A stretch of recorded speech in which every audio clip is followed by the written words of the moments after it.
About 1,000 years ago, at the end of the last of the Rhoynish wars, Princess Nymeria led the surviving Rhoynar in a voyage across the ocean to escape from the Valyrians.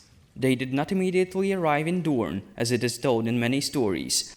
After refusing the offer of the pirate kings of the Basilisk Isles to settle at the Isle of Toads in exchange of a yearly tribute of 30 virgin girls and pretty boys, Princess Nymeria and the Rhoynar settled on Zamatar, which had been abandoned already for 1,000 years. Nymeria remained there with the ships, while some of her people made their way upriver to Yin. Despite the riches to be found on Sartorius, Nymeria abandoned Zamatar and returned to the sea when the ships sent to explore other ancient city did not return. They wandered for another year and visited Nov, but later left due to the local butterfly disease. At this point, Nymeria and the remaining Rhoynar refugees tried to settle in the Summer Islands. The princes of the isles refused to allow them to settle on any of the main free islands for fear of provoking the wrath of the Dragon Lords. Instead, Nymeria and her followers settled on the small desolate island Tabulu, located northeast of Valano. Because most of Nymeria's refugees were female, Abulu became known as the Isle of Women, a name it still bears. The island was already small, and its thin and stony soil could not possibly yield enough to feed them all, so many starved. Nymeria and her followers stayed on Abulu for 2 years, but hunger, disease, and slavery rates continued to take their toll.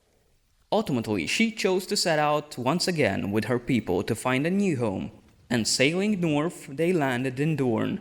Several thousand of her followers chose to stay, however, and their descendants have lived on the Isle of Women up to the present day. Nymeria married the Dornish lord, Mors Martell of the Sandship, and helped him consolidate Dorne under his rule through Nymeria's War. Under the rule of House Nymeros Martell of Sunspear, the Rhoynar have lived and intermingled with the native Dornish since that time. Having abandoned the Rhoyne, most Rhoynar adopted the faith of the Seven in Westeros. Their Dornishmen are being differentiated as stony, sandy, and salty. The salty Dornishmen are held to have the most Rhoynish blood, being dark-haired, olive-skinned, and living close to the shore. The salty Dornishmen no longer speak the language of the ancient Rhoynar, although they do speak the common tongue with a distinctive drawl.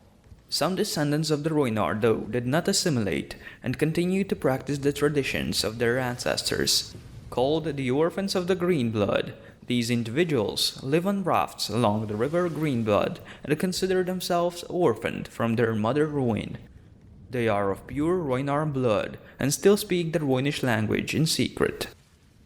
Lammas Longstrider, the famous traveler, once met descendants of the Rhoynar in the ruins of the festival city of Coroyan, who told him their tales of a darkness that made the Rhoyne River dwindle and disappear, her waters frozen. The return of the sun came only when a hero convinced Mother Rhoyne's many children, lesser gods such as the Crab King and the Old Man of the River, to join together to sing a secret song that brought back the day. Perhaps one day a song will be sung that will bring the Rhoynar back to their mother.